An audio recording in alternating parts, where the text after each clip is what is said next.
আসসালামু আলাইকুম সম্মানিত ভিউয়ার্স, আপনারা যারা অল্প পরিসরে গরু পালন করেন, আজকে এই ভিডিওটা তাদের জন্য খুবই গুরুত্বপূর্ণ। বর্তমান রানিং মাস চলতেছে জুন মাস, আর বাংলা মাসের আষাঢ় মাস চলতেছে।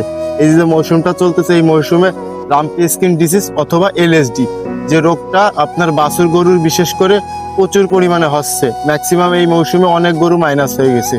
তো এই গরুর আপনার রোগ প্রতিরোধ হচ্ছে হলো আপনার ভ্যাকসিন দিতে হবে। যখন একটা গাভী প্রস্রাব করবে বা বিয়ান দিবে, তখন বাচ্চার 15-20 দিন বা 1 সপ্তাহ বয়স হলে সাথে সাথে লাম্পি স্কিন ডিসিজের যে ভ্যাকসিনটা আছে, এই ভ্যাকসিনটা প্রয়োগ করবেন।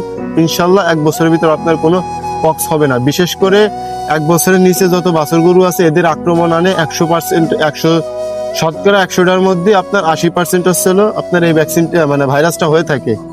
আর যে 3 বছরের ভিতর যে গরুগুলো আছে, এদেরও হয়, কিন্তু মাত্রাগুলো কম, মানে পার্সেন্টেজ কম হয়ে থাকে। আর সব থেকে যত বয়স্ক গরু থাকবে, সেই গরু আপনার এই লাম্পি স্কিন ডিসিজ খুবই কম হবে। এর প্রতিকার হচ্ছে হলো আপনারা টাইম টু টাইম মতন ভ্যাকসিন করাবেন, খুব যত্ন দিবেন, পরিষ্কার পরিচ্ছন্ন রাখবেন। দেখেন, আমরা একজন ক্ষুদ্র খামারি, ছোট অল্প পরিসরে কেউ 2-3টা গরু পালে, 1-1.5 লাখ টাকার একটা গরু মারা গেলে যার মাইনাস হয়েছে একমাত্র সেই বোঝে এই বেদনাটা, কষ্টটা।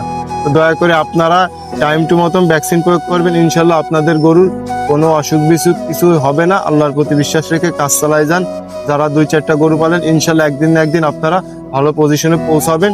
শুধু ধৈর্য ধারণ করে আল্লাহর প্রতি বিশ্বাস রেখে আপনি এগিয়ে যান, ইনশাল্লাহ আপনি বিজয়ী হবেন। তো আজকের ভিডিওটা আমার এই পর্যন্ত ছিল। সবাই আমার জন্য দোয়া করবেন, আপনাদের জন্য দোয়া ভালোবাসা রইল। আসসালামু আলাইকুম রহমতুল্লাহি ওয়া বারাকাতুহু।